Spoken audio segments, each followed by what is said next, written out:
Whistle யாராவது அடிச்சா கையால வச்சு அடிச்சா கூட மத்த கட்சியில விசில் அடிக்காதுன்றதுக்கு தான் சொல்லுவாங்க. கட்டமைப்பு இல்ல கட்டமைப்பு இல்லைன்னு உங்களுக்கு என்னதான் பிரச்சனைன்னு எனக்கே தெரியல.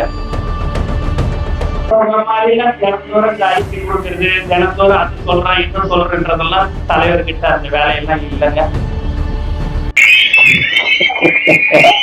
இனிமேல் பற்றி எந்த ஒரு கிலோமீட்டருக்கு போனாலும் விசில் யாராவது அடிச்சா கையால வச்சு அடிச்சா கூட மத்த கட்சியில விசில் அடிக்காதுன்றதுக்கு தான் சொல்லுவாங்க.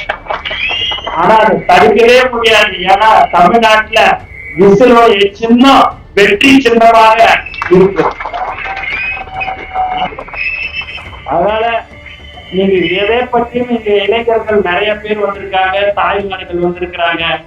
இளைஞர்கள்னா நீங்க கவலையே படாதீங்க. இன்னும் 3 மாசத்துல நீங்க அரசாங்க வேலையை நிறுவீர்கள். மற்றவங்க மாதிரிலாம் தினத்தோறும் அறிக்கை கொடுக்கறது, தினத்தோறும் அது சொல்றேன் இன்னும் சொல்றேன்றதெல்லாம் தலைவர்கிட்ட அந்த வேலையெல்லாம் இல்லைங்க. எது செய்ய முடியுமோ அதை ஒரு தடவைக்கு 2 தடவை விசாரித்துதான் எதையும் செய்யக்கூடிய ஒரு தலைவர் நம் தலைவர். தினந்தோறும் நம்ம வார்த்தை காட்டணும், தினந்தோறும் நான் லைவ்ல இருக்கணும், தினந்தோறும் நான் தான் இன்னைக்கு என்னைய சுத்திதான் அரசியல் இருக்கணும்ன்றதெல்லாம் அதெல்லாம் மற்றவங்களுக்குங்க. ஒரே ஒரு தடவை ஒரு 10 நிமிஷம் பேசினா அது 10 மாசத்துக்கு அந்த பேச்சு தான் இருக்கணும். அது தலைவர் தளபதி.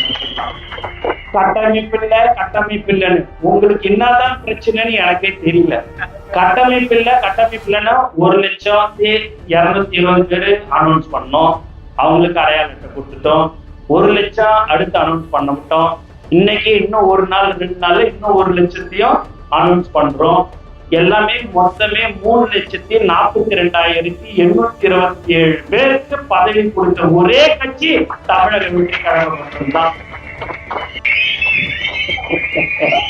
இனிமேல் பற்றி எந்த ஒரு கூட்டத்துக்கு போனாலும் விசில் யாராவது அடிச்சா கையால வச்சு அடிச்சா கூட மத்த கட்சியில விசில் அடிக்காதுன்றதுக்கு தான் சொல்லுவாங்க.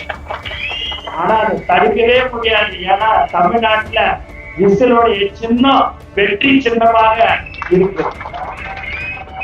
அதை யாராலையும் தடுக்கவே முடியாது.